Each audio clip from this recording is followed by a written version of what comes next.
Control flow shapes execution. So far, we have done two things. We explained how execution comes into existence, Lecture 2.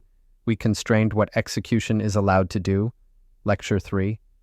Now we answer the next unavoidable question. Once execution exists, how do we direct it safely? This is what control flow is actually about. Most people learn control flow as syntax. If for a while, that framing hides the real issue. Control flow exists because sequential execution is rarely sufficient. Real backend systems must make decisions, repeat work, decompose behavior, and stop execution at the right time.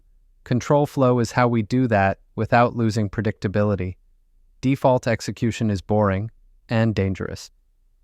Recall the first invariant. Execution is sequential by default. Left alone, execution would run instructions in order, touch state once, and terminate.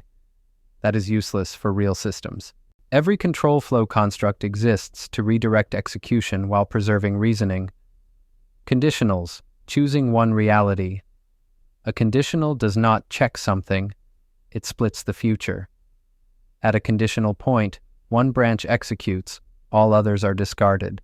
This matters because backend failures often come from assuming multiple branches execute, assuming state is partially updated, or forgetting that unchosen paths do not exist. Conditionals enforce exclusivity. Once a branch is taken, the rest of execution must be reasoned about as if the others never existed. Loops, controlled repetition. Loops exist because repetition is necessary, but repetition is dangerous. A loop means execution may repeat, state may change multiple times. Termination is no longer guaranteed by structure. This is why every loop must have a clear condition, a state progression, and an exit strategy. Backend bugs like infinite retries, runaway CPU usage, or stuck workers are control flow failures, not business logic failures. Functions, decomposing execution. A function is not a reusable block of code. A function is a named execution boundary. Calling a function suspends the current execution context, transfers control elsewhere, then returns with a value or failure. This creates a call stack. The call stack is not an implementation detail, it is an execution model. Understanding this is critical later when we discuss recursion limits, stack memory, and failure propagation. Parameters and return values control data flow. Parameters define what information crosses an execution boundary. Return values define what information comes back. Everything else is hidden. This is deliberate. Clear data flow makes execution understandable. Implicit data flow makes execution fragile. Backend systems fail when execution boundaries are porous and state leaks everywhere. Recursion. Execution folding onto itself. Recursion is not magic. It is execution calling itself. Each recursive call consumes stack space, creates a new execution context, and moves closer to termination. Or not.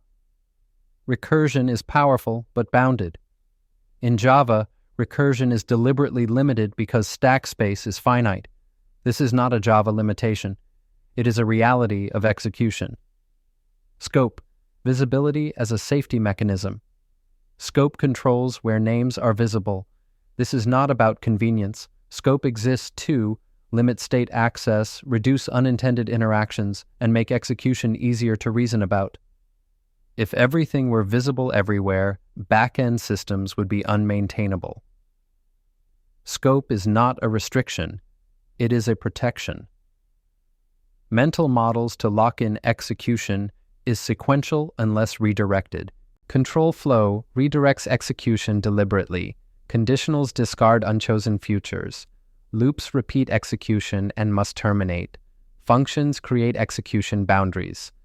The call stack is a real execution structure. Recursion consumes finite stack space. Scope limits state visibility for safety. If these are not intuitive, debugging will feel chaotic later.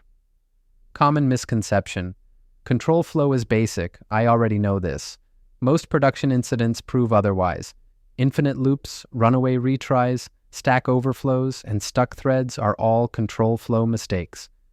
Why this matters for backend systems? Backend systems.